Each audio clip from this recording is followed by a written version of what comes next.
반갑습니다. 어제 뵌 분도 있고 그래서요. 조금 낯설지가 않아요. 제가 어저께 그 5시간 반 정도 강의했죠.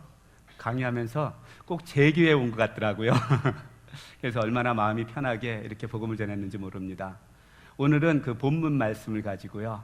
Back to the Bible, 길과 진리와 생명이 있는 성경으로 돌아가자 하는 이러한 제목을 가지고 여러분들께 말씀을 전하고자 합니다. 오늘 말씀은요, 창세기부터 요한계시록까지 아마 요약해서 하나님의 말씀이 어떤 것인지, 그래서 그 말씀으로 우리가 돌아가자는 그런 취지를 가지고 제가 말씀을 준비했습니다. 그래서 어저께 성경 통독 세미나를 들으시는 분은요, 또 짧게 이렇게 정리하는 시간이 되실 거고요. 그 다음에 참여하지 못하신 분들은 성경이 이런 거였구나, 이런 거였었어 하면서 여러분들이 이제까지 깨닫지 못했던 걸 갖다 이렇게 새롭게 깨닫는 그러한 시간이 되리라고 저는 믿습니다. 오늘 본문 말씀은요, 6월절에 있었던 이야기입니다. 예수님께서 잡히시던 날, 그날 저녁에 6월절을 지내기 위해서 제자들과 함께 최후의 만찬을 하시는 그런 장면입니다. 최후의 만찬을 드시면서 식사 중에 예수님께서 일어나셔서 대야에다 물을 뜨고 제자들의 발을 하나하나 씻겨주시죠. 제자들의 발을 다 씻겨주신 이후에 예수님의 마음이 너무너무 아프셨어요. 왜냐하면 그 중에 하나가 예수님을 팔 것을 알고 계셨거든요. 그래서 제자들한테 얘기하죠. 너희 중에 하나가 나를 팔 거라는 겁니다. 그러고 보니까 그 주위에 있던 사람들이 막 이제 어수선해졌어요. 제자들이 이게 무슨 소리야, 무슨 소리야. 그러고 있는데 베드로가 요한한테, 야, 너가 좀 예수님한테 좀 물어봐 하고 눈짓을 한 거예요. 요한은요, 예수님의 사랑을 가장 많이 받던 자였습니다. 근데요, 반대로요, 베드로는 어떻냐면요, 예수님을 가장 사랑하던 자였었어요. 무슨 말인지 아세요? 요한은 예수님의 사랑을 많이 받았다면요, 베드로는 정말로 예수님을 사랑하던 자였었습니다. 근데 이러한 얘기를 들으니까 뭔가 좀 개슴쩍거든요. 그래서 요한한테 물어보라고 그러는 거예요. 그랬을 때 예수님께서 만찬하시던 그 떡을 하나 조각을 잡으면서 이걸 찍어서 주는 사람이 나를 팔 거라고 이야기를 합니다. 그래서 유다한테 갖다 주죠. 예수님께서 유다한테 이렇게 이야기를 합니다. 내가 하고자 하는 일을 속히 하라고 이야기를 합니다. 예수님께서는 아셨거든요. 이미 유다는 예수님을 팔으려고요, 대제사장들을 만났고 은 30세겔도 받았거든요.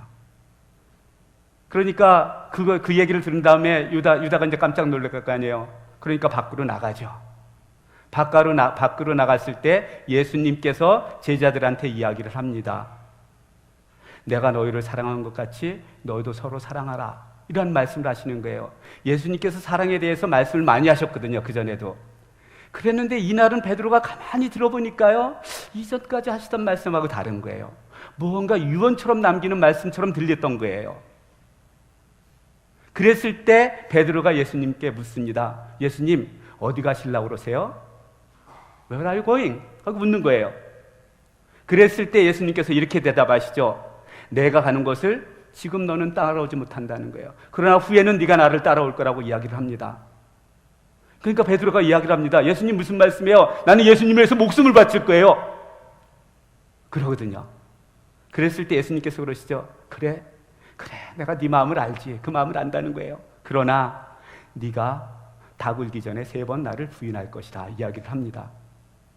이야기를 듣고 있던 많은 제자들이요, 이게 무슨 일이야? 이게 무슨 일이지? 무슨 큰일이 일어날까? 걱정을 하고 있었던 거예요. 이렇게 근심 가운데 있었던 겁니다. 이렇게 근심 가운데 있을 때 예수님께서 너희는 마음에 근심하지 말라, 하나님을 믿으니 나를 믿으라 하고 선포하시는 말씀이 오늘 본문 말씀이에요.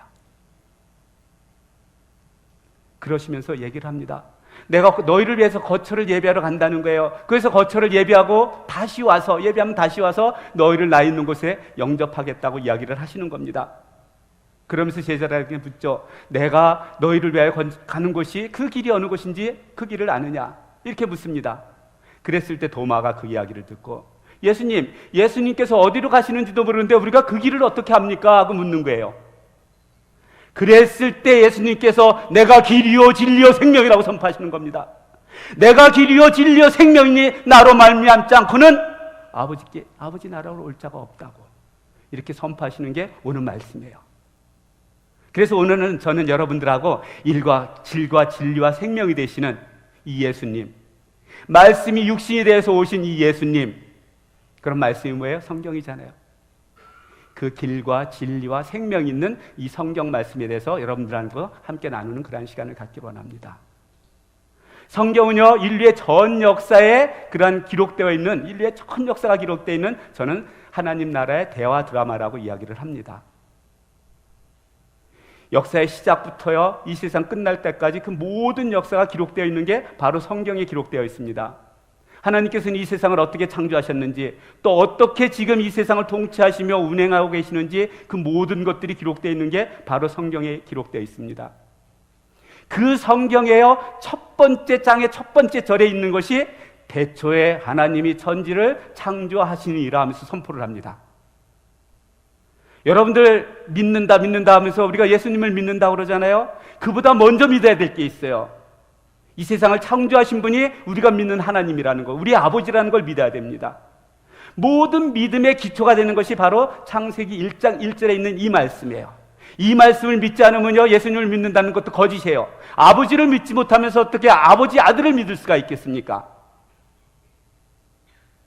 그만큼 중요한 말씀이 창세기 1장 1절의 말씀입니다. 그래서 설교하는 동안에 제가 한 40분 정도 강의를 할 건데요, 다 잊으셔도 좋아요. 여러분들 평생 동안 잊지 않고 살아가야 될 그 말씀 하나가 있습니다. 그게 바로 창세기 1장 1절에 있는 말씀이에요.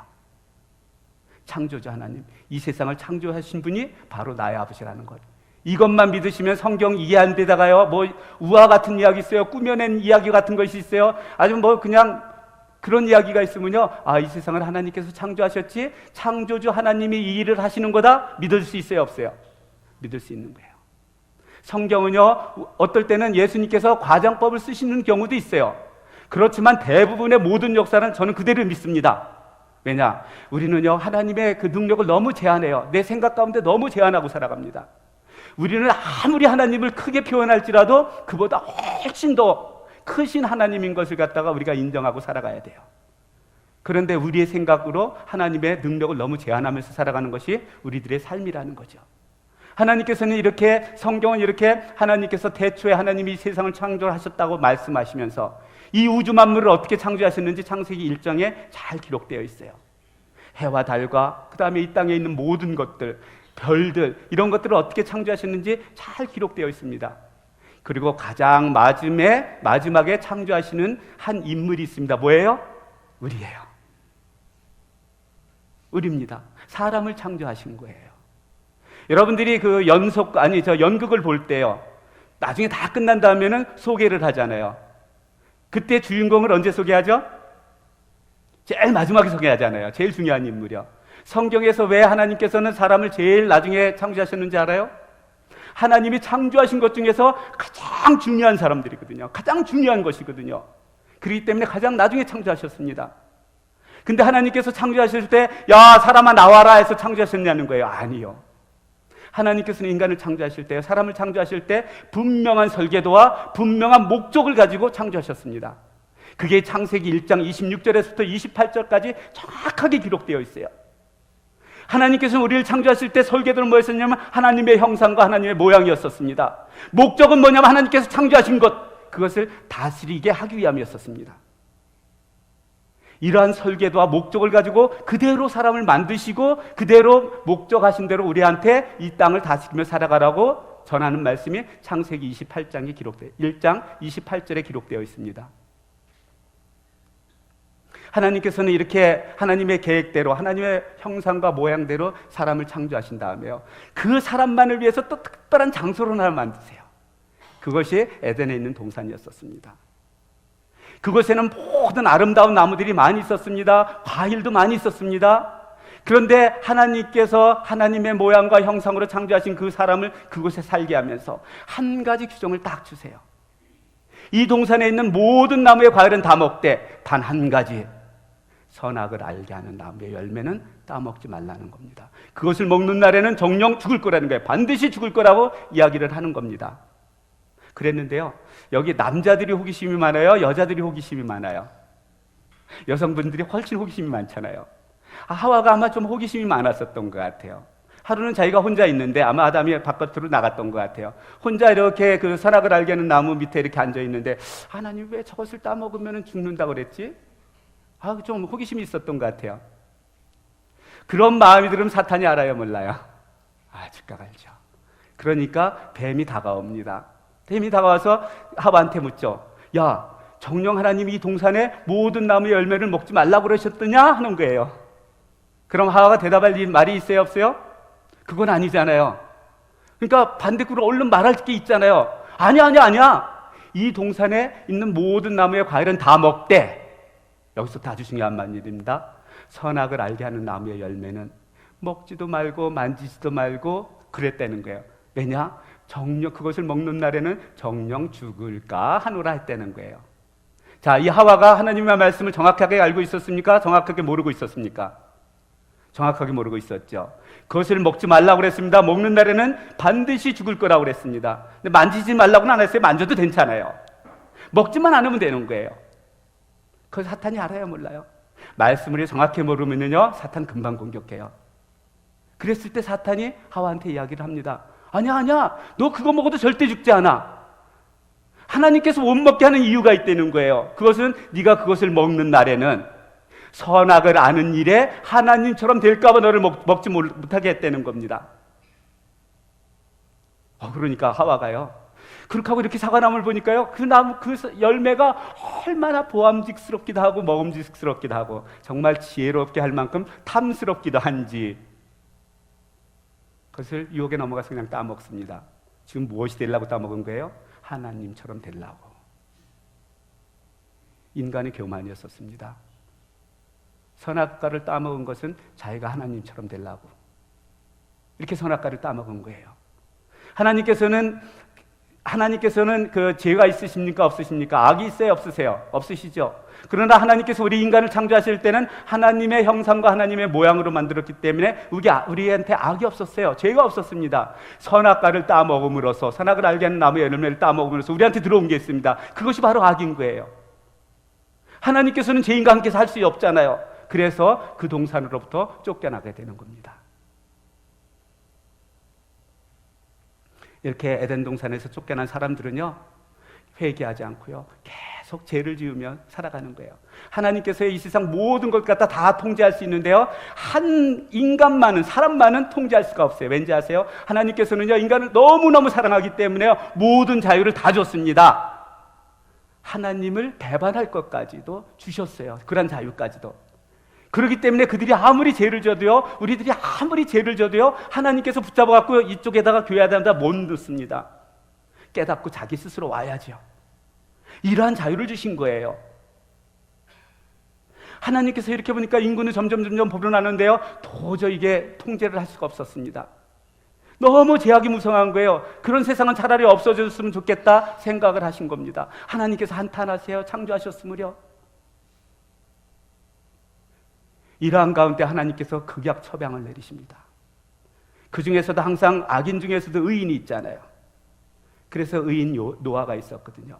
노아의 그 8식구를 제외한, 코로 숨쉬는 모든 것들은 노아의 방주 들어가는 것 외에는 다 죽여버리는 거예요. 하나님께서 극약 처방을 내리신 거예요. 그게 노아 시대의 홍수 사건이었습니다. 홍수 심판이었었어요. 하나님의 은혜로 이렇게 모든 그 노아의 식구들이 이제 살아났잖아요. 근데 그 후손들은 정말 하나님께로 다시 돌아올 줄 알았는데 이들도 흩어져서 살아가면서요, 죄를 짓는 거예요. 하나님께서는 그랬거든요. 그 후손들한테 복을 주시면서 너희는 생육하고 번성하라는 거예요. 땅에 충만하라고 이야기를 합니다.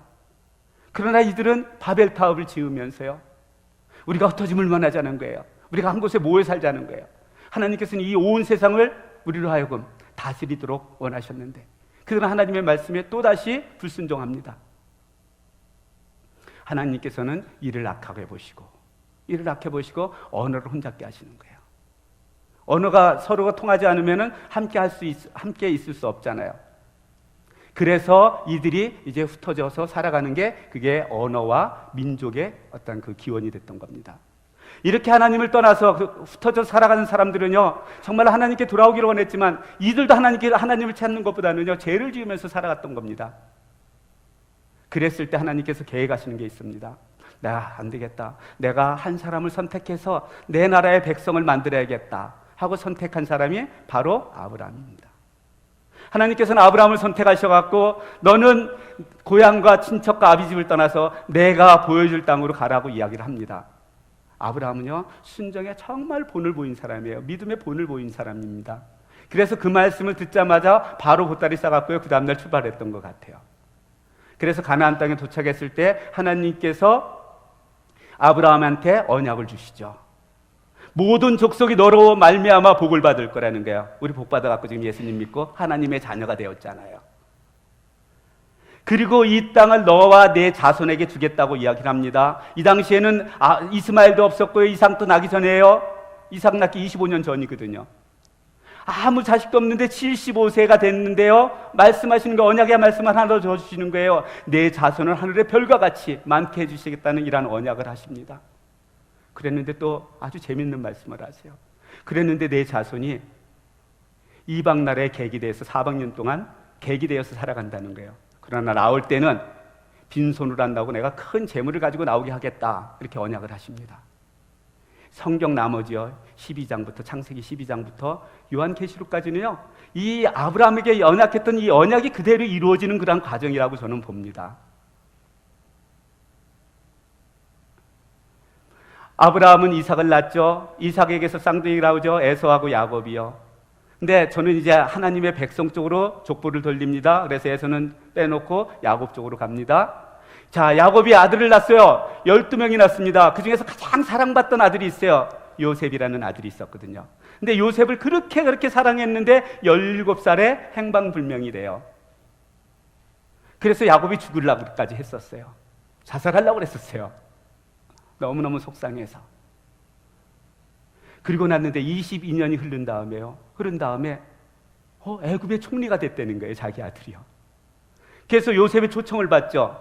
그래서 초청을 받아갖고 야곱의 식구 66명이, 자기 거까지 포함해서 67명이 돼요. 그리고 애굽에 이미 요셉이 두 아들을 낳았거든요. 그래서 야곱의 허리에서 나왔던 사람이 72인이라는 것은 며느리들 다 빼고요, 야곱의 피가 들어가 있는 사람들을 70인을 얘기를 하는 겁니다. 그 70인이 이렇게 애굽에서 살아갑니다. 애굽에서 살아가는 그 이유가 있습니다. 왜냐? 그 당시에 애굽은 미국과 같은 나라예요. 아주 강대국이었어요. 그래서 누구로부터 외침도 받지 않고요, 정말로 어떤 온실 속에서 있듯이 그렇게 보호를 받는 것이었거든요. 근데 야곱은 직업이 뭐였었냐면은 목축업을 하는 사람이었었습니다. 목초지를 쫓아다니면서 계속 생활을 해야 되는데, 그렇게 해서 어떻게 아브라함에게 약속하신 그 큰 민족을 이룰 수 있겠어요? 그래서 하나님께서는 미리 요셉을 애굽에 보내서 총리가 되게 하시고요, 야곱의 식구를 그곳에 오게 한 것입니다. 그리고 나서 한 350년이 흘렀습니다. 그러니까 정말로 하나님께서 아브라함에게 약속하신 대로 그 민족이 70인밖에 안 되던 민족이 큰 민족이 된 거예요. 애굽 왕이 두려워할 정도로 큰 민족이 됩니다. 그래서 이제는 애굽 땅에서 나와야 되는데 그 사람은 인도자가 없는 거예요. 지도자가 없는 거예요. 그랬을 때 하나님께서는 한 아이를 탄생하게 하죠. 그게 바로 모세입니다. 애굽의 종인 히브리인의 아들로 태어났지만 하나님께서 정확한 때에 낳게 하시고 정확한 때에 그 나일 강가에 있게 하심을 통해서 애굽 공주가 자기의 양조로 삼죠. 그래서 히브리인의 종으로 태어났지만 애굽의 왕자로서 성장하는 과정을 보여줍니다. 그래서 40년 동안 애굽 왕자로서 왕이 되는 교육을 받았던 겁니다. 모세가 40년간 애굽 왕자로서 살다가 보니까 이제는 내가 뭘 좀 할 수 있다는 그런 자신감이 생겼어요. 민족을 위해서, 이스라엘을 위해서. 그랬을 때 한 애굽 군인을 죽이게 되죠. 이것도 하나님의 뜻입니다. 이것도 하나님의 계획이에요. 그래서 이 살인 사건을 폭로되니까 어떻게 해요? 미디안 광야로 도망가죠. 미디안 광야에 가서 자기 처가살이를 하게 되는데요. 40년 동안요. 남자들이 처가 생활을 하면서 그것도 타민족 가운데 살아가는 것은 사실 자기를 죽이는 그런 시간들이잖아요. 왕자로 살았던 그 모세가 그 미디안 광야에 가서 그 처가살이를 하는 이 시간은요, 자기가 아무것도 할 수 없는 것을 갖다가 배운 그런 기간이었었습니다. 자기가 40년 동안 왕자로 교육을 받았지만 내가 아무것도 할 수 없구나, 그것을 깨달았을 때, 그때가 바로 하나님의 때예요. 하나님께서는 떨기나무 가운데 모세에게 나타나시죠. 그러면서 모세한테 소명을 주는 겁니다. 모세, 네가 할 수 없다는 거예요. 네가 배운 교육을 할 수 없다는 겁니다. 이걸 민족을 이끄는 것은 하나님께서 하시겠다고 지금 나타나서 말씀하시는 거예요. 그러면서 선포를 하시는 거죠. 너는 나의 백성을 애굽 땅에서 인도해 내라는 겁니다. 이것이 모세에게 주신 하나님의 소명이었었습니다. 모세의 소명은 하나님의 백성을요, 정말로 이제는 하늘의 별과 같이 많이 되어진 그 하나님의 백성을 종으로 살고 있는 그 애굽 땅에서 인도해 내는 역할이었었습니다. 모세는요 80세의 부름을 받았어요. 80세의 부름을 받아가지고 그 다음에 430년 동안 자기 민족이 객으로서 또 많은 시절을 종과 노예로 지냈을 때 그 애굽 땅에서 인도해 낸 지도자가 바로 모세인 거예요. 그래서 이렇게 모세를 통해서 하나님께서 10가지의 재앙을 통해서 애굽에서 출애굽하게 하십니다. 그래서 홍해를 건너서 시내산에 도착을 하죠. 시내산에 도착해서 하나님께서 3가지를 주시는 게 있습니다. 많은 민족들이 시내산 밑에 서 있을 때 하나님께서 음성이 터지면서 10계명을 주시죠. 그리고 나서 모세를 시내산으로 올라오게 하신 다음에 성막의 모형들을 보여주시고 그 성막을 짓게 하십니다. 그리고 하나님의 백성으로 살아가야 될 법이 있어야 되잖아요. 우리가 미국에 오면 미국 법이 있듯이 하나님의 백성이 됐으면 하나님의 백성으로 살아갈 법이 있어야 되잖아요. 그래서 시내산에 있을 때 모든 율례와 규례와 법규를 주시는 겁니다. 그 말씀이 레위기에 기록되어 있는 거예요. 그래서 레위기는 이렇게 너희들이 하나님을 사랑하고 내 이웃 사랑하는 거에 대해서 나와 있는데요, 이게 하나님의 백성으로 살아갈 그러한 내용들이었거든요. 너희들이 이 말씀대로 순종하며 살아가면은 복을 받고 순종하지 아니하면은 벌을 받을 것이라는 내용이 기록되어 있는 게 레위기에 기록되어 있습니다. 이렇게 시내산에서 약 10개월 동안 있다가 성막을 완성을 합니다. 성막을 완성하고 거기서 성막을 지은 다음에 처음으로 유월절을 거기서 지냅니다. 그리고 나서 그 출애굽한 지 2번째 달 20일에 이제 시내산에서 출발해서 바란 광야로 가죠. 그곳에 도착한 것이 가데스 바네아라는 곳이었습니다. 그곳에 도착한 목적은 한 가지가 있었습니다. 그것은 뭐냐면 가나안 땅을 정복하기 위함이었어요. 그래서 하나님께서 너희는 이제 가나안 땅으로 들어가라고 명령을 하십니다. 그랬을 때 이스라엘 백성들은 우리가 그 땅이 어떻게 생겼는지 모르니까, 그 백성들이 어떻게 생겼는지 모르니까 우리가 정탐꾼을 보내자고 그러죠. 그래서 정탐꾼 12명을 보냅니다. 12명이 정탐을 40일간 정탐하고 돌아와서 그들이 보고하는 것은 좋은 것보다는 부정적인 보고를 하는 거예요. 그러면서 무슨 얘기까지 하냐면은, 우리는 도저히 그게 가면 칼 맞아서 다 죽을 수밖에 없으니까, 우리가 볼 때는 그들이 등치가 얼마나 큰지 안악자손이 있었는데 그건 거인이었었거든요. 그들과 비교할 때는 우리가 봐도 우리는 메뚜기 같은 존재라는 겁니다. 그러니 그곳에 가서 죽는다는 거예요. 이러면서 모세를 원망을 하죠. 그러면서 이런 말까지, 우리 이러지 말고 다시 애굽으로 돌아가자는 거예요. 하나님께서 이 말을 들었을 때 너무너무 진노하시는 겁니다. 하나님께서는 440년 동안 큰 민족을 일어나서 이제 겨우 인도해냈더니 다시 애굽으로 돌아가자고 그러고 있거든요. 그래서 하나님께서 이스라엘 민족을 다 죽이려고 그래요. 진멸하려고 그래요. 이럴 때 지도자가 얼만큼 위대한지 나타나는 것 같아요. 그때 모세가 나타나는 거예요. 하나님 앞에. 하나님, 이럴 수 없습니다. 하나님께서 이 백성을 어떻게 인도하셨는데 이 백성을 진멸하면은 이거 백성들이 보고 있는, 이 이스라엘 민족들을 보고 있는 다른 민족들이 뭐라고 그럴 겁니까? 하나님 나 이제 더 이상 선교 못해요. 그러는 거예요. 하나님께서는요, 모세가 기도할 때 하나님의 마음을 바꾸세요. 이게 모세였었어요. 모세는요, 자기를 위해서 기도 한 번도 한 적이 없는 것 같아요. 꼭 기도할 때는 하나님 백성을 위해서만 기도했습니다. 그러니까 하나님의 기도를 모든 걸 다 들어주신 것 같아요. 하나님께서. 그리고 나서 이들을 그 죄 때문에 하나님께서 죄는 용서를 하지만 벌을 받아야 됐던 거였어요. 그래서 40년 동안 광야에서 지내게 합니다. 이 40년 동안의 그 이스라엘의 광야 생활은요, 하나님께서 하나님의 백성으로 이제 훈련시키는 그런 과정이었었어요. 이스라엘 민족들은 오랜 시간 동안을 노예와 종으로 살았기 때문에 노예 근성들이 있었거든요. 그러니까 어떻게 이제 하나님의 백성으로 문화를 바꿔야 되잖아요. 종의 문화에서 하나님의 백성, 하나님의 자녀의 그런 문화를 바꿔야 되잖아요. 그래서 40년 동안 하나님의 백성으로 훈련을 시켜가는 그런 과정이었습니다. 그렇게 모든 훈련들이 다 끝났어요. 그래서 가나안 땅을 정복하기 위해서 요단강 동편 모압 땅에 도착을 합니다. 그때가 출애굽을 한 지 약 39년 조금 지난 것 같아요, 만으로. 그러니까 횟수로는 40년째가 되는 겁니다. 모압 땅에 도착했을 때 이제는 거기에서 여러 가지 사건들이 있는 게 이제 민수기에 있으니까 그건 여러분들이 읽어보세요. 그리고 나서 민수기 그 뒤에 한 가지의 성경이 있는데 신명기라고 있어요. 신명기는요, 이스라엘 민족이 모압 땅에 도착했을 때 가나안 땅을 정복하기 전에 모세가 죽기 전에 마지막으로 유언처럼 남긴 게 바로 신명기예요. 그 내용은 무엇이냐 하면은 너희들이 가나안 땅에 들어가면은 우상을 섬기지 말고 하나님만을 섬기라고 신신당부하는 것이 바로 신명기입니다. 신명기는 뭐라고요? 신신당부하는 거예요. 우리가 신명기 그러면 새로울 신자, 명량할 명자 그래서 신명기인 줄 알잖아요. 아니요.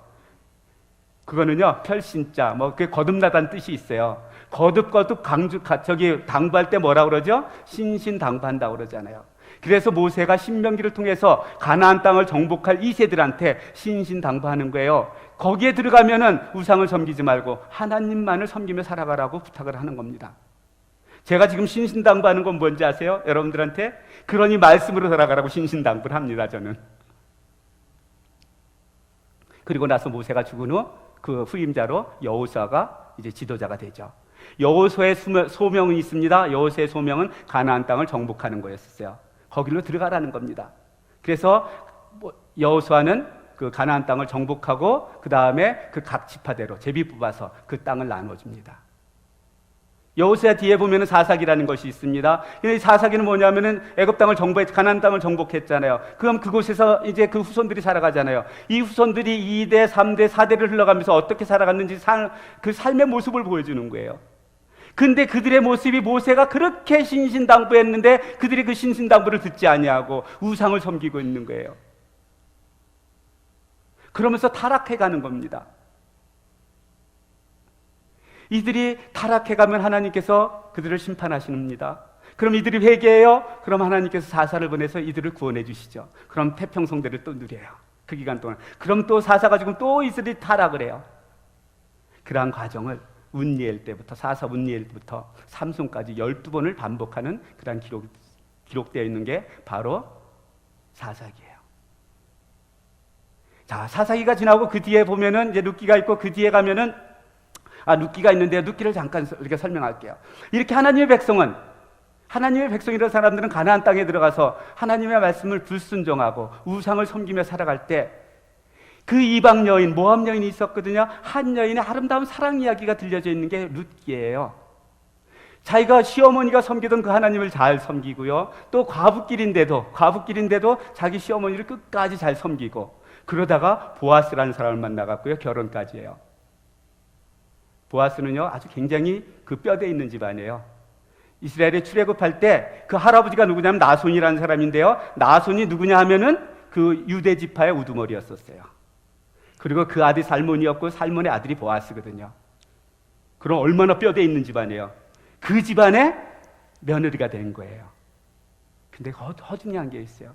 그 집안에서 태어나는 아이가 누구냐?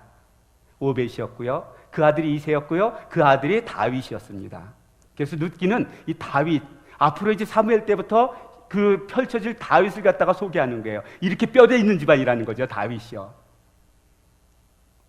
양은 치고 있지만 그렇게 소개하는 것이 이게 룻기입니다. 그리고 사무엘상을 넘어가면은 이제 마지막 사사가 등장을 합니다. 그게 바로 사무엘이에요. 사무엘은 하나님께서 함께 하셨기 때문에요. 통치하는 동안요 태평성대를 누릅니다.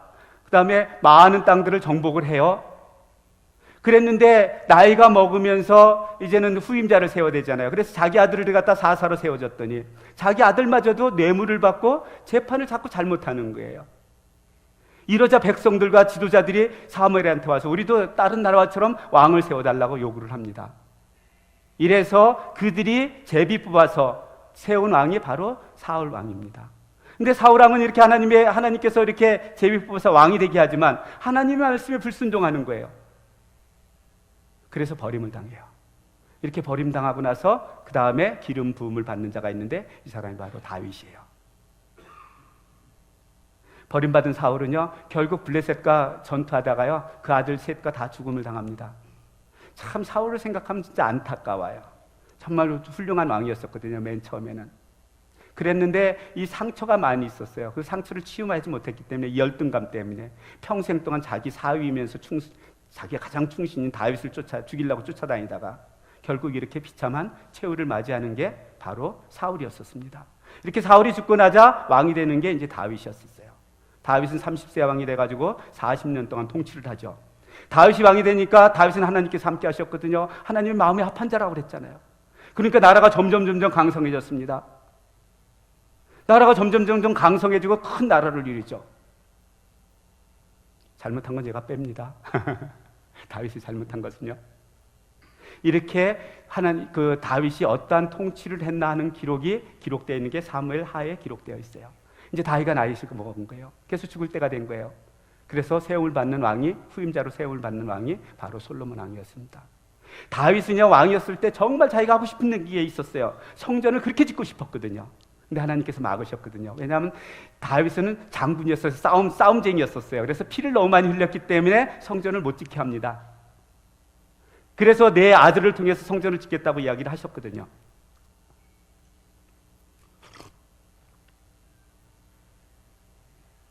그래서 그 아들 솔로몬을 통해서 7년 동안 성전을 짓고요. 궁전을 짓는데 13년이 그래서 20년 동안 성전과 궁전을 잘 짓습니다. 그리고 하나님께서 주신 지혜로 나라도 잘 통치를 잘했어요.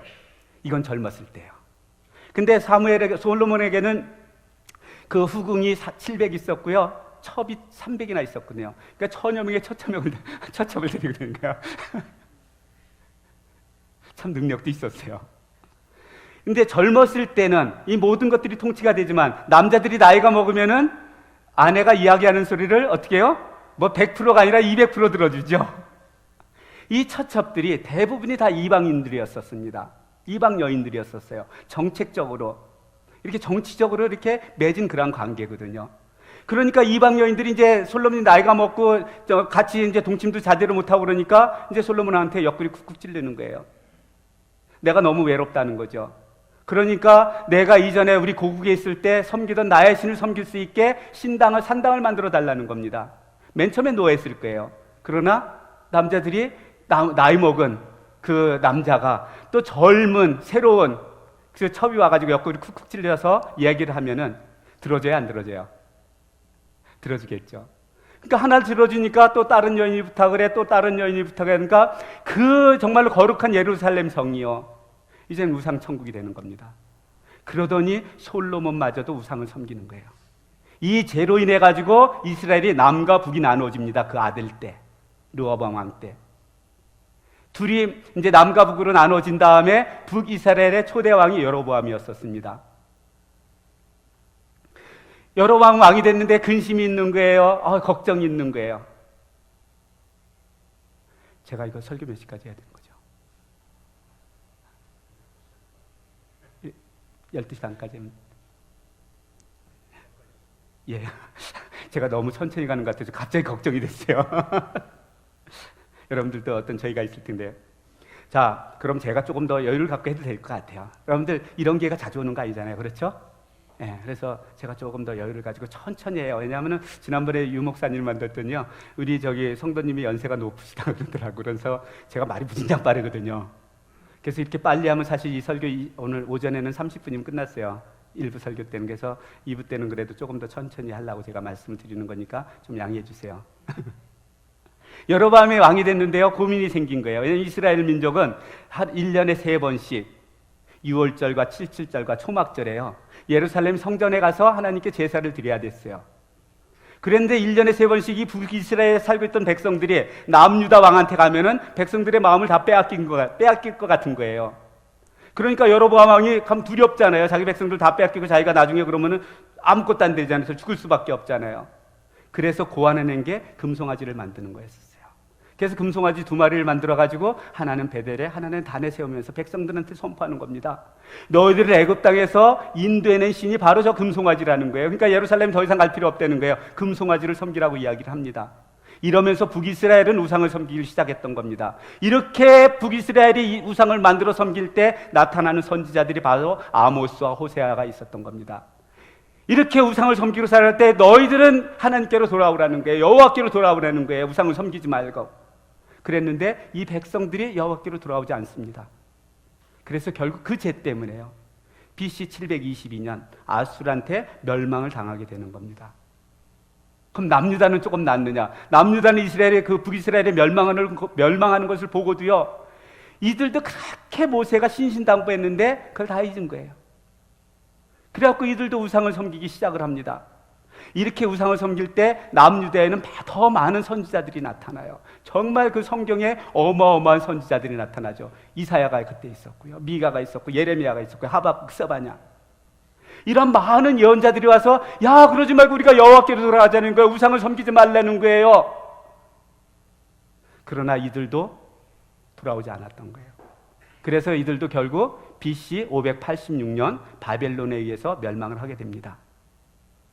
바벨론으로 멸망하는 과정 가운데 이스라엘 민족들이, 많은 사람들이 포로로 잡혀갔습니다. 바벨론으로. 그들의 삶이 어떠한 삶을 살았냐를 보여주는 것이 바로 에스겔과 다니엘서에 기록되어 있습니다. 하나님께서 이스라엘을요 바벨론으로 보내신 목적이 있어요. 그곳에서 무엇인가 그들한테 가르치고자 하는 그러한 어떤 것이 있었습니다. 그것은 뭐냐면 이 세상의 우상은 아무것도 아니라는 걸 가르치는 거예요. 하나님만이 여호와심을 가르친 기간이 바로 바벨론 기간 동안이었어요. 그걸 가르치는데 70년이 걸렸어요. 그거 한 가지 가르치는데요. 그래갖고요 이스라엘 민족이요 지금까지도 그래요. 지금까지도 그 이후에는요 우상은 섬기지 않습니다.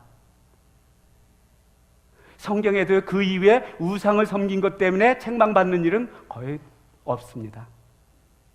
그렇게 확실하게 훈련을 받은 기간이 바로 바벨론 포로 기간이었었어요. 그랬는데 바벨론 포로 기간 동안에 있었던 다니엘은요 예레미야가 예언했었거든요. 예레미야가 예루살렘 멸망이 전부터 예언했습니다. 너희는 바벨론의 포로로 잡혀가라는 거예요. 거기에서 너희들이 포로로 잡혀갔을 70년 동안 그곳에서 산다는 거죠. 그렇지만 70년이 차면 하나님께서 너희들을 다시 돌아올게 할 것이라고 예언을 했었습니다. 근데 다니엘은 그 말씀을 알고 있었어요. 예레미야가 예언한 그 말씀을 알고 있었어요. 그렇기 때문에 사자한테 자기가 기도하다가 잡히면은 사자굴에 들어가서 죽을 걸 알고도 숨어서 기도하지 않냐고요. 창문을 열고 예루살렘 성전을 향해서 기도했습니다. 그리고 나서 정말로 70년이 찼어요. 70년이 찼을 때 하나님께서는 고레스를 통해서 하나님의 백성된 자들은 다 예루살렘으로 돌아가서 하나님의 전을 건축하라는 그러한 명령을 선포하게 됩니다. 그러한 명령을 받고 이스라엘 민족들이 1차로 예루살렘에 귀환하는 자들이 있었어요. 약 5만 명이 됐었습니다. 이 5만 명의 목적이 뭐예요? 성전을 건축하는 것이었거든요. 그래서 그들이 성전을 건축합니다. 성전을 건축하려고 막 기초를 쌓는데 주변 국가들이 예루살렘의 이스라엘의 가장 핵심이 되는 게 성전인 걸 알거든요. 그래서 그걸 짓는 걸 방해를 하는 거예요. 그래갖고 약 16년 동안 성전 건축이 중단이 됩니다. 이렇게 성전 건축이 중단됐을 때 나타나는 또 예언자들이 있죠. 학개가 나타나는 겁니다. 학개가 나서 너희들은 성전을 건축하라고 명령을 합니다. 권면을 합니다. 그랬더니 이들이요 그 권면에 따라서요 불과 24일 만에 성전을 다시 건축하기 시작합니다. 16년 동안 중단되었던 이 성전 건축을 불과 24일 만에 다시 짓기 시작하는 거예요. 이렇게 학계의 권위로 성전 건축을 시작하고 있을 때 스가랴라는 인물이 나타나요. 스가랴는 예언을 하는데요. 이 성전 건축의 중요성이 왜 중요한지, 성전은 뭐 하는 곳이죠? 예배를 드리는 곳이잖아요. 그 당시에 성전은 뭐냐면은 제사를 드리는 것이거든요. 구약시대에 제사를 드리는 건 하나님께 예배 드리는 거거든요. 하나님의 백성이 예배를 안 드리고 여러분들 여기서 한 6개월 동안 교회 안 다니고 예배 안 드리면 여러분들의 영적 상태가 어떻게 되겠어요? 아마 저 바닥에 깔릴 거예요. 이스라엘 민족은 이렇게 되어 있었거든요. 그렇기 때문에 스가랴는 계속해서 이 성전 건축이 왜 중요한지에 대해서 강조를 하면서 환상을 통해서 보여줬던 것으로 강조를 하면서 그들로 하여금 이 성전 건축을 끝이지 않냐고 끝까지 완성하도록 권면하는 것입니다. 이렇게 학개와 스가랴가 이 권면함을 통해서요 이스라엘 민족이 성전 건축을 시작을 해요. 성전 건축은요 우리가 여기 성전 건축에 해보셔서 알잖아요. 시작을 하면은요 돕는 사람들이 모입니까? 다 흩어집니까? 하나님의 뜻대로 지어지는 성전은요 시작하면은 돕는 사람들이 모이게 되어 있어요. 하나님이 이래 하시는 것은, 인간이 하는 것은 흩어지지만요 하나님께서 원하시는 들은 돕는 사람들이 모이게 되어 있습니다. 그래서 이 아름다운 성전이 된 거잖아요. 이렇게 학개와 스가랴가 권면할 때 그 이스라엘들이 많은 사람들이 돕기 시작한 거예요. 하나가 된 거예요. 성전 건축 시작한 지 4년 만에 성전 건축 완성을 해요. 그래서 이스라엘 민족이 바벨론에서 예루살렘에 온 지 20년 만에, 이게 19년 만에 성전 건축을 하셨더라고요. 이제 20년 됐죠. 너무 똑같더라고요. 이렇게 성전 건축을 완성을 하는 겁니다. 그랬는데 성전 건축으로 완성이 됐지만 아직 예루살렘은요, 바벨론한테 멸망할 때 성이 많이 부서졌거든요. 그 다음에 문드 같은 것도 다 불타 없어졌거든요. 그대로 있는 거예요. 그러다 보니까 외부로부터 많은 핍박을 받고 고난을 받는 거예요. 외침 때문에. 그래서 이스라엘 민족이 큰 고난 가운데 있었습니다. 그 소식을 느헤미야가 듣습니다. 그래서 느헤미야가 기도하는 가운데 정말로 아닥사스다 왕의 특별 배려로 유다 총독이 되어서 예루살렘에 와서 무너진 예루살렘 성벽과 문을 완성을 하죠. 그리고 나서 이제 에스라와 그 느헤미야가 죽습니다. 이스라엘 민족은 죽고 나니까 이스라엘 민족들이 어떻게 또 죄를 짓기 시작하는 거예요. 그러니까 어떻게 해요? 또 하나님의 심판이 있잖아요. 이스라엘 민족은 정말로 꿈을 꾸고 있었거든요. 바벨론에 있을 때는요. 야, 우리가 언젠가는 이 바벨론 포로 생활에서 예루살렘에 돌아갈 수 있겠지. 그리고 그 다음에 그렇게 해서 하나님의 은혜로 예루살렘에 돌아온 이 백성들은요, 이 귀한 자들은요, 또 다른 꿈이 있었습니다. 하나님께서 우리를 이곳에 인도해 주셨으니까 우리를 여기서 큰 민족이 되어가지고 큰 축복을 해주시겠지. 이런 꿈이 있었습니다. 그랬는데 이들이 막상 와서 살아갈 때 보니까 너무너무 어려움만 오는 거예요. 전부 겪는 건 그 어려움의 연속이었었습니다. 이러다가 보니까 이스라엘 민족들 생각 속에, 야, 정말 하나님이 우리를 사랑할까? 정말 하나님이 우리와 함께 하시는가? 이러한 의문을 마음속에 품기 시작했습니다. 이러한 의문을 품고 있을 때 하나님께서는 말라기를 통하여 내가 너희를 사랑하였노라 하고 외칩니다. 근데 백성들의 지금 마음은 어때요? 하나님께서 살아계셔? 정말 함께 하셔? 이러한 마음이었었잖아요. 그렇기 때문에 백성은 주께서 어떻게 우리를 사랑하셨나이까 하면서 대항을 해요. 여러분들 자녀를 양육할 때 얼마나 아름다운 사랑으로 그들을 진짜 보호하면서 정말 정성을 다해서 잘 양육했어요. 내가 너희를 사랑한다는 거예요, 자녀를요. 내가 너희를 이렇게 사랑한다는 거예요. 그랬는데 여러분 자녀들이 아빠, 엄마, 언제 엄마가 아빠를 나를 사랑했어? 그랬을 때 여러분 마음이 어떨 것 같아요? 많이 아프겠죠. 하나님의요, 이때 마음이 너무 아프셨던 것 같아요. 그때 너무 많이 아프셨던 것 같아요. 그래서 하나님께서요, 약 400년, 450년 동안 아무 말씀도 안 했어요, 성경에서는. 그러면 성경에서 아무 말씀도 안 하셨다고 해서 하나님께서 낮잠 자고 계셨을까요? 아니요. 하나님께서는 그게 너무너무 마음이 아파갖고요, 야, 내가 이렇게 사랑하는데, 내가 하는 내 백성을 이렇게 사랑하는데, 그럼 저희들은 내 사랑을 모르고, 그럼 그 사랑을 어떻게 보여줄 수 있을까? 아마 고민을 많이 했었던 것 같아요. 그래서 안 되겠다. 그럼 내가 그 사랑을 보여줘야지. 결심을 하게 됩니다. 그러면 내가 내려가기 전에 준비해야 될 것이 있지. 가서 내가 오랫동안 못 있으니까 그래도 모든 걸 이렇게 준비해갖고 내가 가서 이렇게 해야지 하면서 준비한 것이 바로 400년, 500년 동안에 하나님께서 중세사를 통해서 준비하신 것입니다. 이때는요, 이제는 제국이 되기 시작을 했어요. 큰 제국들이 있었습니다. 그때 당시에 예수님께서 태어나실 때 무슨 제국이었었죠? 로마 제국이었었어요. 지중해를 통해서 저쪽 그 유럽부터 지금 메데 페르시아 저 아래까지요, 다 한 나라가 된 거예요. 그럼 한 나라면 여러분들이 여행할 때 여권이나 비자가 필요했어요, 없어요? 요즘 선교사님들 선교 나가려면 여권 비자 받는 거 굉장히 힘든 곳도 많이 있잖아요. 그런 게 하나 필요했었습니다. 그 다음에 헬라 제국 때는요, 언어를 통일시켰어요, 헬라어로. 그러니까 언어도 배울 필요가 없는 거예요. 이미 다 알고 있는 거예요. 그 다음에 제국이 되면 어떻게 해요? 그걸 통치하려고 그러면 길이 잘 서 있어야 되잖아요. 그래서 많은 도로들을 건설하게 됩니다. 이렇게 예수님과 제자들이요, 복음을 효과적으로 전하기 위해서 하나님께서는 그 기간 동안에요, 그 중세사를 통해 가지고요, 그 기간 동안 통해서 이런 모든 인프라를 갖다가 구성하신 겁니다. 하드웨어를 준비하신 거예요. 그리고 때가 참에 하나님께서 그 아들을 여자의 몸에 나시겠다고 그랬죠. 갈라디아서 4장 4절에. 그렇게 오신 분이 바로 우리들이 섬기는 예수님이십니다. 예수님께서 이 땅에 오셔서 보여준 것입니다. 구원의 길을 보여주셨습니다. 십자가에서 죽으시고 부활하심을 통하여 예수님을 나의 구주로 영접하는 자마다 무엇을 얻는다고요? 구원을 얻는다고. 이 길을 보여주신 거예요. 예수님께서 지신 이 십자가는요, 하나님께서 우리를 얼마나 사랑하시는지 그 사랑을 친히 보여주신 것입니다. 그 사랑이 바로 십자가의 사랑인 겁니다.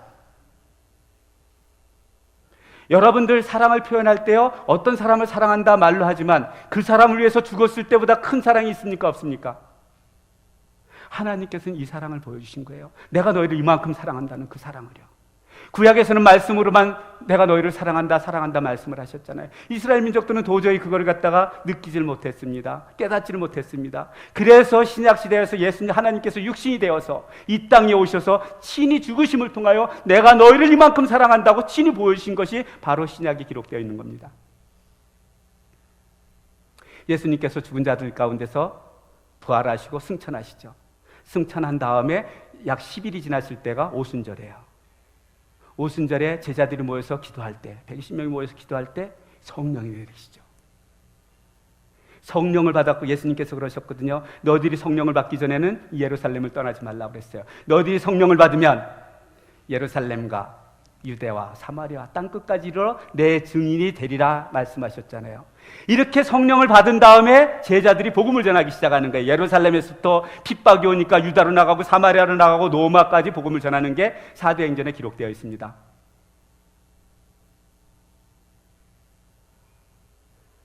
근데 제자들이요, 이렇게 복음을 전했는데요, 그 복음을 들은 자들은 그 복음에 대한 그 가치를 잘 이해하지 못했어요.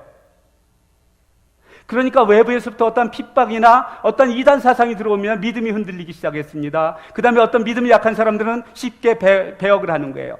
예수님을 떠나는 거예요. 복음을 떠나는 거예요. 이렇게 나약한 그 가치를 모르고 흔들리고 배역한 자들에게 복음으로 돌아오라고 선포하는 말씀들이 서신서에 기록되어 있는 겁니다. 서신서는 일종의 부록과 같은 거예요. 사도들이 복음을 전한 다음에 각 교회에서 겪고 있는 그러한 어려운 문제들, 그러한 문제들을 하나하나씩 권면하면서 다시 복음으로 돌아오라고 권면하는 것이 서신서에 기록되어 있습니다. 창세기는 역사의 시작을 이야기를 합니다. 태초에 하나님이 천지를 창조하시라면서 어떻게 시작되었는지를 얘기한다 그러면은 마지막에 있는 성경 요한계시록은요, 어떻게 이 세상이 끝나는지에 대해서 알리고 있는 것이 요한계시록입니다. 요한계시록 그러면 많은 분들이 심판의 책으로 알고 있어요. 아마 어저께 강의 들으신 분들이 이제 바뀌었을 거야. 어저께 강의 안 드시는 분들 아직도 요한계시록 하면 제일 먼저 떠오르는 게 심판의 책 하고 떠오를 겁니다. 하나님은 사랑이세요? 심판하시는 하나님이십니까? 사랑의 하나님이시잖아요. 사랑의 하나님께서 성경 제일 결론처럼 주시는 요한계시록을 심판하기 위해서 주셨을까요? 아니면 우리를 너무너무나도 사랑하니까 어떤 소망을 주기 위해서 요한계시록을 주셨을까요? 소망을 주시기 위해서 요한계시록을 준 겁니다. 여러분들 이제 요한계시록 하면은 심판의 책이 아니에요. 소망의 책이에요. 이 당시에는요, 이 당시에 로마 총독이 누구였었냐면요, 로마 황제가 누구였었냐면은 도미티안이라는 사람이었었습니다. 이 사람 정권 말기였었어요. 거의 요한계시록이 선포될 때는요. 그랬는데 이 사람은 황제 숭배를 갖다가 강요를 했거든요. 정권 말기쯤 되니까 조금만 자기한테 좀 정적이 된다면 가차없이 쳐 죽였습니다. 왜 조금 이렇게 말기쯤 되면 이렇게 정신이 이렇게 오락가락 하잖아요. 그러다 보니까 황제 숭배를 하지 않는 많은 그리스도인들이 큰 어려움을 겪게 됐습니다. 복음 예수님을 믿는다는 그 이유 하나 때문에 감옥에도 들어가고요, 때로는 죽기까지 하는 거예요. 그러다 보니까 어떻게 했어요? 믿음이 약한 사람들은 그냥 나 예수님 몰라 하면 끝나는 거예요. 그럼 풀어주는 거예요. 그러한 환경 가운데 있는 사람들한테 영광된 미래를 보여주는 겁니다. 너희들이 지금 겪고 있는 모든 환난과 이 어려움을 갖다 극복해 나가라는 거예요. 인내하라는 거예요. 그러면은 이런 영광된 곳에서 너희들이 영원토록 살아간다는 거죠. 그것을 보여주는 게 요한계시록이에요. 그럼 그 시대 사람들만이냐? 아니요. 지금 우리가 요한계시록은 누가 읽습니까? 2000년 전에 있던 사람이 읽습니까? 우리가 읽습니까? 우리가 읽잖아요. 여러분들 중에서도 많은 어려움 겪고 계시는 분들이 많이 계실 거예요. 그 어려움 가운데서 끝까지 믿음을 지키라는 거예요. 이보다 앞으로는 더 큰 어려움이 온다는 거예요. 그게 인때는 그러한 재앙이 내리는 거고요. 여섯 번째까지 나팔이 울려지는 그러한 고난이 여러분들한테도 임할 거라는 거예요. 그렇지만 인내하면서 참으라는 거예요. 왜냐? 그 뒤에는 영광된 모습이 너희들이 추구하거든요. 예수님께서 재림하시거든요. 그럼 영원토록 하나님과 함께 영생을 누릴 겁니까? 아니면 우리가 잠깐 그걸 못 피해서 그 고난을 못 참아서 하나님을 떠나고 영원히 꺼지지 않는 불못불에 들어갈 겁니까? 그러한 걸 보여주는 거예요. 그러면서 너희들을 하여금, 우리들을 하여금 지금 고난받고 있는 이 모든 것들, 이것 때문에 믿음을 포기하지 말라고 보여주는 겁니다. 그러면서 중간중간에 하늘나라에서 어떠한 예배 장면인지 그런 걸 보여주는 겁니다. 그리고 우리가 궁극적으로 살아갈 그 새하늘과 새 땅이 얼마나 아름다운 것인가를 그걸 보여주는 거예요. 우리들이 살 곳은 이곳이 아니라는 거죠. 이곳은 잠시 하나님의 백성이 되기 위해서 훈련되어지는 기간입니다. 여기는요. 그곳에는요, 여기에서 우리들이 신앙생활을 잘 해갖고 생명책에 기록된 사람만이 그곳에서 살아갈 수 있거든요. 그래서 이 땅에 살아가는 동안 이렇게 훈련을 잘해서 그곳에서 하나님과 영원히 함께 살아가라고 보여주는 책이 바로 요한계시록이에요. 저는요, 이 성경을 돌아온 탕자 이야기라고 이야기를 합니다. 아들이 밖을 나갔잖아요. 집을 나갔잖아요. 근데 아버지는 끊임없이 그 나간 아들을 기다리고 있잖아요. 그 아들이 돌아왔을 때 어떻게 했어요? 박대했습니까? 가서 껴안으면서 정말 울면서 그 아들을 맞이해 주었습니까? 사람들은요, 아담 이후에 하와가 선악과를 따므로써 하나님을 떠났거든요. 하나님은요, 이 성경 전체를 보냐면 한마디로 하여금 나에게 돌아오라는 거예요. 여호와께로 돌아오라는 거예요. 이게 예언자들이 외친 모든 내용들입니다. 복음으로 돌아오는 것도 하나님께 돌아오라는 이야기거든요. 그래서 신구약 전체 성경은요, 하나님께로 다시 돌아오라는 거예요. 회복되라는 겁니다. 이와 같이 하나님은요, 정말로 그 탕자의 아버지와 같이 정말로 우리들을 기다리는 그런 간절한 하나님의 마음이 담겨 있는 게 바로 이게 성경입니다. 그래서 하나님께서는요, 아버지께로 돌아오라는 거예요. 아버지가 돌아와서 우리가 천국에서 영원토록 삶을 누리자는 거죠. 그 길을 보여주시는 것이 바로 이 성경이고요. 그곳에는 뭐가 있다고요? 길과 진리와 생명이 있는 겁니다. 성경은요, 이런 과거도 보여주고 현재 우리 삶도 보여줘요. 제가 요한계시록 2장 3장은 우리들이 지금 살고 있는 모습을 보여주는 거거든요. 그리고 앞으로 미래가 어떻게 끝날 것인지, 미래가 어떻게 완성될 것인지 성경의 모든 것을 보여줍니다. 세상은요, 시작도 끝도 아무도 알 수 없습니다. 그러나 오직 성경에서만은 시작과 끝을 분명히 있다고 말하고 있습니다. 이와 같이 성경에는요, 아버지와 함께 영원히 살아가는 그 길과 진리와 생명이 있는 것입니다. 그렇기 때문에 여러분들 성경으로 들어가세요. 말씀으로 들어가세요. Back to the Bible. 이게 오늘 설교 제목이었습니다. 여러분들 다시 한번 여러분들한테 마지막으로 저도요, 모세와 같이요, 신신당부할게요. 신신당부드립니다. 성경에는요, 길과 진리와 생명이 있습니다. 그러니까 성경으로 들어가세요. 하나님과 함께 영원한 축복의 삶을 누리시길 바랍니다. 우리 기도하고 마치겠습니다. 좋으신 하나님 감사합니다.